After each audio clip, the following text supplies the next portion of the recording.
Hoje a nossa conversa é com o presidente do Tribunal de Justiça do Estado da Paraíba, o desembargador Fred Coutinho, que é uma honra receber o senhor aqui na TV Borborema.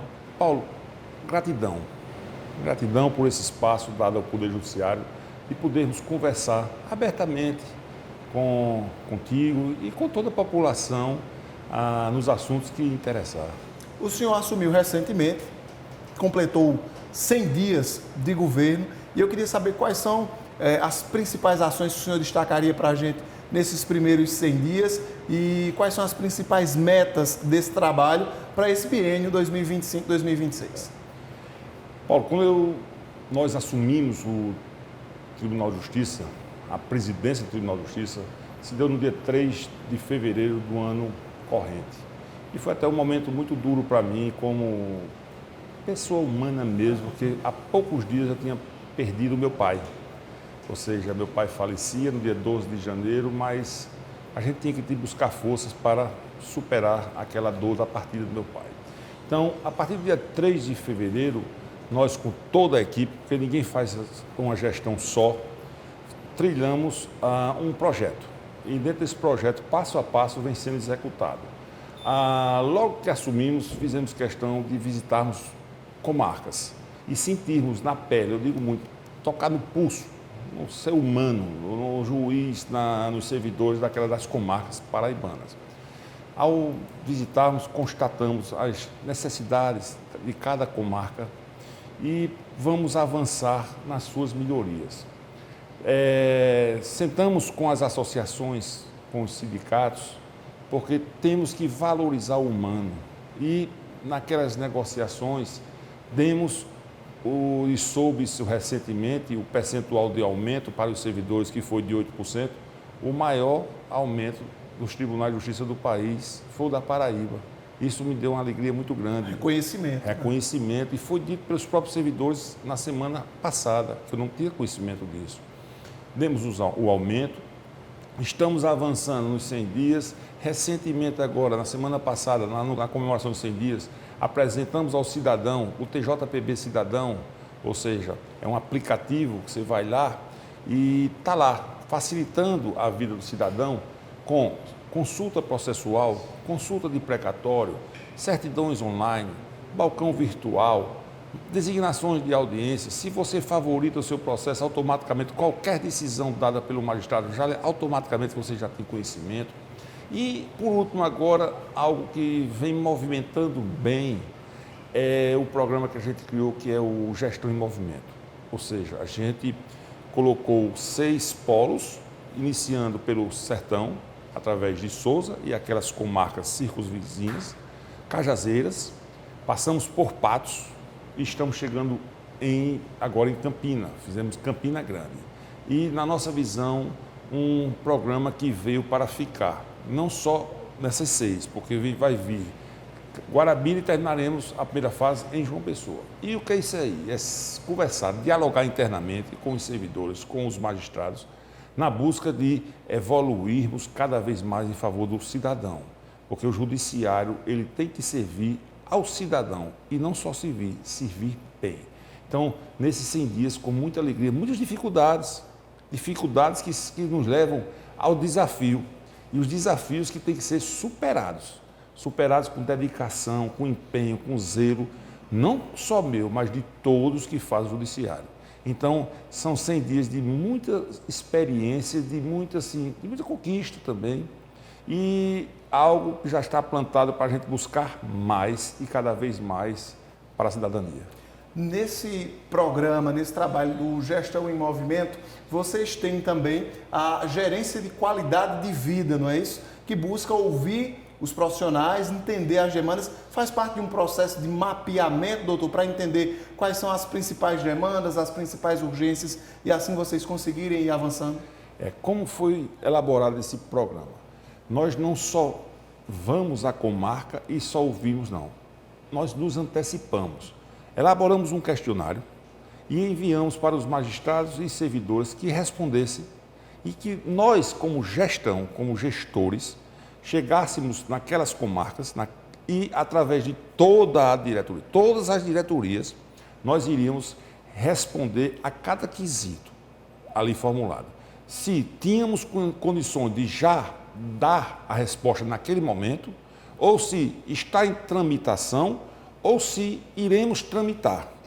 Então, a título de exemplo, para nós, uma satisfação imensa. Cajazeiras, qual era um dos anseios dos servidores e dos magistrados, da população daquela comarca? A construção de um fórum novo. E desde o início a gente vem trabalhando, vem levando, e lá naquele evento, no final, nós autorizamos o início, a abertura da licitação. Ou seja, dentro da nossa gestão, a intenção é construirmos o fórum novo daquela comarca. Patos, algo que para nós foi inédito, histórico e ímpar. O que se deu em Patos? Patos, nós temos o fórum localizado, mas não era nosso de direito, era de fato. Houve uma doação, mas que não foi legalizada, não foi escriturada. E ali, o prefeito Nabu, já também dentro do programa Gestão em Movimento, pois foi uma das primeiras comarcas que visitamos, e naquela oportunidade, com um mês, ele disse que iria legalizar aquela situação, e naquele evento de Patos foi dado a escritura para o nosso judiciário. E o fórum hoje, de fato e de direito, é do Tribunal de Justiça, é do Poder Judiciário paraibano. Ou seja, o povo de Patos legalizou aquela situação que fazia, Paulo, 52 anos, ou seja, mais de meio século, essa situação que existia. E nessa gestão, graças a Deus, nós demos essa resposta para a sociedade patuense e para nós mesmos. A gente tem, sem dúvida, um momento histórico na Justiça paraibana, o tribunal se aproximando dos servidores, se aproximando também do cidadão, porque, por consequência, você se aproxima das demandas que estão mais próximas do povo, e essa transformação certamente vai trazer um ambiente muito mais saudável para a nossa justiça. Eu gostaria de saber, porque na semana passada vocês tiveram uma reunião tratando sobre a questão da própria segurança, do aumento dos recursos de segurança nesses ambientes, nos fóruns, nos espaços onde é feita a justiça na Paraíba. Também nós teremos avanços nesse sentido para trazer maior segurança e mais conforto também para o cidadão e para os magistrados e colaboradores de um modo geral. Mas quais são essas novidades?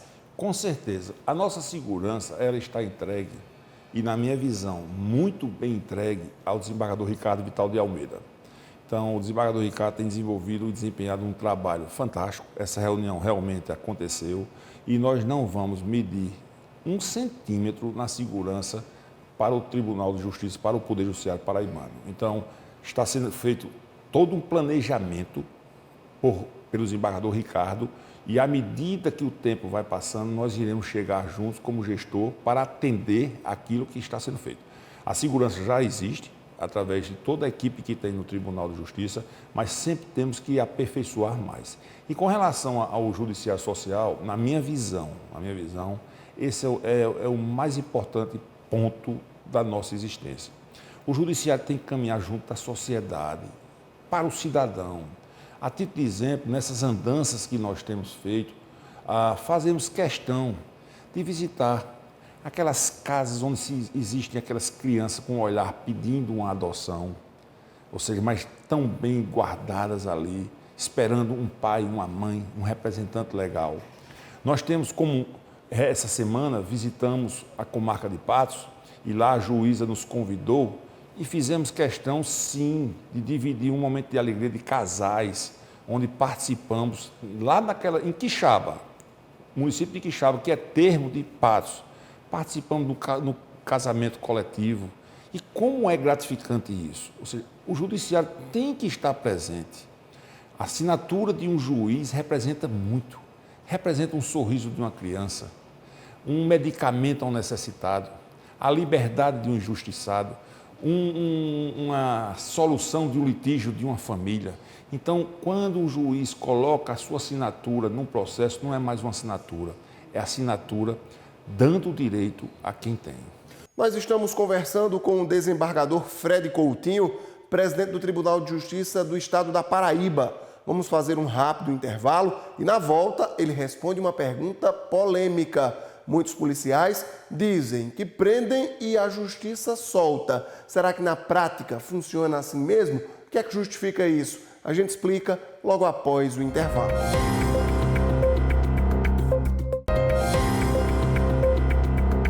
Nós estamos conversando com o presidente do Tribunal de Justiça do Estado da Paraíba, o desembargador Fred Coutinho, para abrir espaço para o contraditório. Porque existe um termo que é dito, inclusive muito mal colocado, na maioria esmagadora dos casos, que é utilizado por pessoas que estão mais próximas da segurança pública, da polícia. É um termo que eu acho que o senhor já ouviu. Eles dizem: a gente prende e a justiça solta. E é importante a gente abrir esse espaço para que o senhor também possa falar sobre isso. Não é bem assim, né, que a coisa funciona.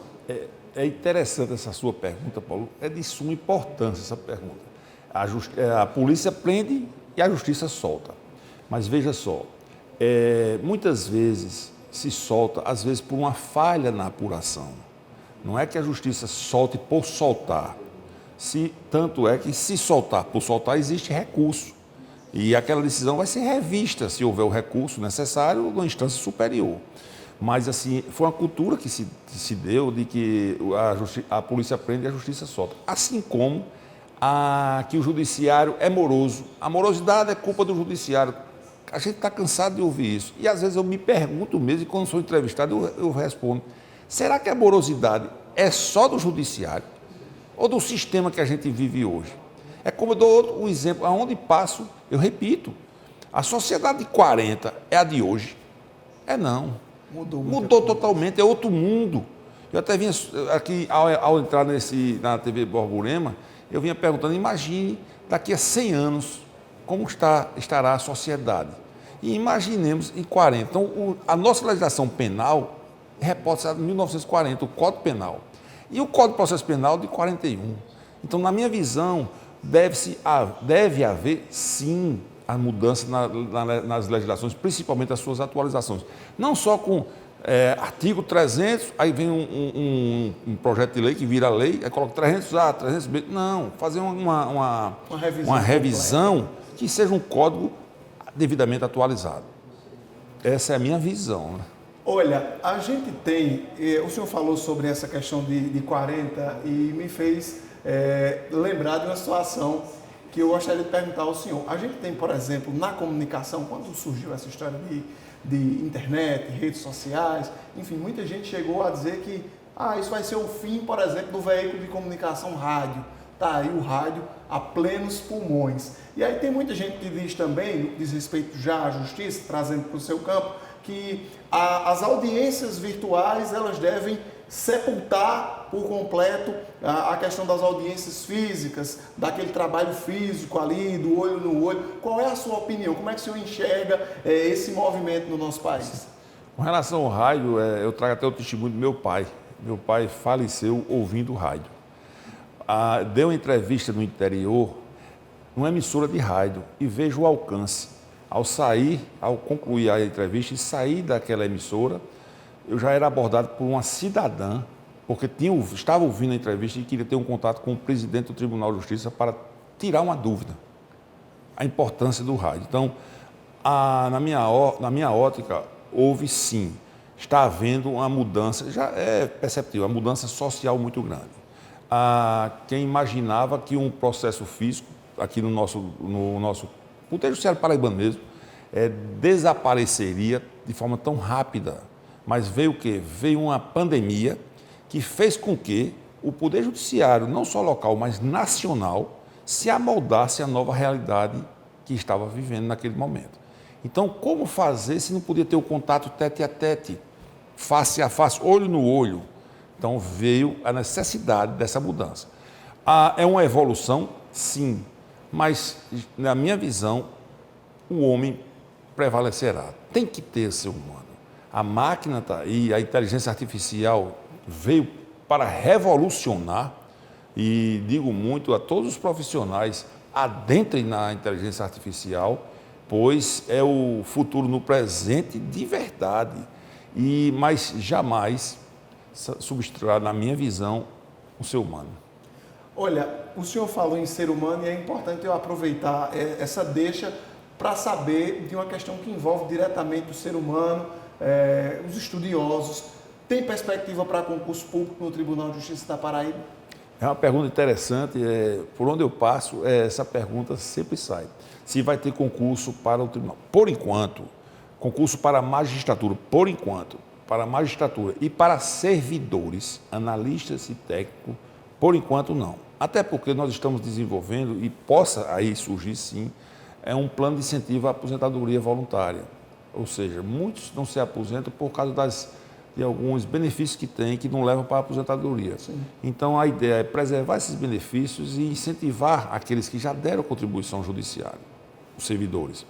Então, está sendo feito também estudo nesse sentido da necessidade de concurso. Agora, para determinados cargos, assim, há um estudo já bem avançado, a exemplo de psicologia, de TEC, de TEC é a informação, a diretoria da informação informática do tribunal, ou seja, neste sentido, sim. A gente vive uma sociedade que adoece muito de problemas de saúde mental e eu acompanhava os trabalhos de vocês também nesse sentido e o tribunal também tem essa preocupação com a saúde mental, a qualidade no ambiente de trabalho. Isso. Para os profissionais. Eu queria que o senhor também aproveitasse esse espaço para falar sobre essa observação que vocês têm feito de um modo geral sobre esses cuidados com a mente, né, dos trabalhadores, dos servidores. Com certeza, o olhar para o servidor, ele tem que ser um olhar diferenciado, um olhar carinhoso, um olhar de respeito, de entender a sua situação. É assim que nós pensamos. Então, um dos cargos é a necessidade da psicologia, para dar esse apoio, suporte, não só para os servidores, mas também para determinadas situações processuais, a tipo de exemplo de infância, de família e de várias outras situações que necessitam desse profissional. Então, esse estudo está bem avançado, assim, ver quantas vagas são, assim, os valores e, oportunamente, Paulo, assim, eu creio que vai sair esse concurso. A gente acompanha e eu acho simplesmente fantástica a história dos mutirões de conciliação. Eu acho que é uma oportunidade que a Justiça oferece, convoca o cidadão ali para que ele resolva de maneira pacífica, de maneira breve, questões que muitas vezes, por essa simples falta da conciliação, termina se arrastando por muito mais tempo. Esse é um trabalho que vocês têm dado continuidade e que certamente vai seguir sendo tocado no nosso estado. Vai sim. Nós temos aí, até o doutor Horácio está comandando, né, essa parte de conciliações através do SEJUSC, no PEMEC, que são os núcleos justamente de conciliação para o estado afora, além dos juizados, que é a casa natural de uma conciliação. Então, o conciliar é algo diferenciado. É uma oportunidade que se dá, onde se tem aqueles litígios, de chegar a uma proposta de acordo para que se resolva aquele litígio sem uma decisão final de que pela procedência ou improcedência do pleito, mas através de uma composição amigável das partes. Então, a nossa gestão está empenhada, sim, de fazer acontecer eventos dessa natureza, porque é bom para todo mundo e facilita os caminhos. E até falar em conciliar, você puxa um assunto que é interessante, que eu mesmo vou me provocar, que são as custas judiciais. Diz que as custas judiciais da Paraíba são as mais caras do Brasil. Aparenta. Todavia, a maior parte dela é por defensoria pública, é gratuita. E eu digo mais, certas ações são levadas para o juiz ordinário quando nós temos um juiz de graça, que é o juizado. Não precisa pagar no juizado. A parte vai lá e, dentro daqueles limites legais da Lei 9.099, você tem toda a justiça gratuita. Mas certas partes preferem levar para o judiciário quando poderia estar, judiciário comum, quando poderia estar no especial, que era o juizado. Então, isso é interessante. São temáticas que são palpitantes, que merecem sempre estar em discussão e sempre para avançarmos em favor de quem? Do cidadão. Ô doutor, como é que está hoje, me parece muito pacífica, como é que se estabelece hoje a relação entre o Poder Judiciário e a advocacia paraibana? Assim, na nossa gestão, uma coisa que a gente tem como meta, como foco, é o bom relacionamento com todos os poderes e as instituições. Então, com o Poder Executivo, com o Poder Legislativo, com o Tribunal de Contas do Estado, Ministério Público Estadual, Defensoria Pública, a OAB, ou seja, em síntese, com todos esses poderes, nós temos o lado do respeito, da independência funcional de cada um, de sua autonomia, mas, acima de tudo, do bom diálogo. Então, não temos dificuldade nenhuma de dialogar com qualquer poder e qualquer instituição existente aqui no nosso Estado e do Brasil afora, porque eu entendo que, com a transparência, com o bom diálogo, tudo se resolve. E a gente tem mantido a independência dos poderes dentro das suas limitações, suas autonomias, mas com um bom diálogo. Olha, e essa certamente vai ser uma das grandes marcas da presidência do desembargador Fred Coutinho, e eu gostaria de estender ainda mais, para além desse diálogo com os poderes, algo fundamental, que é o diálogo com o cidadão, com as pessoas, como fez o senhor na saída de uma emissora de rádio lá no sertão paraibano, como tem feito o tribunal nesse trabalho descentralizado, que se aproxima das pessoas, que se aproxima do povo paraibano. Isso é fundamental. Doutor, eu gostaria de lhe agradecer imensamente, em nome de todos que fazem a TV Borborema, por seu tempo precioso para conversar aqui conosco e dizer que as portas desta casa estarão sempre abertas. Muito obrigado por essa entrevista. Nós que agradecemos, sabe, Paulo, esse espaço, um espaço que é a nossa voz para a sociedade, para aqueles que estão nos assistindo. Então, assim, quero te convidar também, vá visitar o nosso Tribunal de Justiça, portas abertas mesmo. É só dizer o dia que nós receberemos com o maior prazer a sua pessoa, a sua equipe, para mostrar a nossa história que ela existe. Nós temos um projeto que é Conhecendo o Judiciário, que é do desembargador Leandro Santos, que é o corredor que está à frente, e também do desembargador Marco Cavalcante, que preserva a memória e a nossa cultura. E nós estamos também recebendo os alunos, os estudantes, o povo, para mostrarmos o que é o tribunal. Então, já estendo o convite a você, toda a sua equipe, e a todo cidadão, para se fazer presente e visitar o nosso Tribunal de Justiça, que é a casa do cidadão e da justiça. Muito obrigado, Paulo. Estamos à disposição a qualquer momento, assim, quando tiver dentro da programação de agenda, porque há essa necessidade, nós estamos ao seu inteiro dispor para darmos continuidade e debatermos. E, acima de tudo, aprender um com o outro. É isso. Muito obrigado. Nós conversamos, portanto, com o desembargador Fred Coutinho, presidente do Tribunal de Justiça do Estado da Paraíba. E olha, esse convite eu vou aceitar. Daqui para o final do ano a gente marca uma entrevista lá no tribunal para fazer um balanço do ano de 2025, projetar 2026. Vai ser uma honra para todos nós que fazemos também a TV Borborema.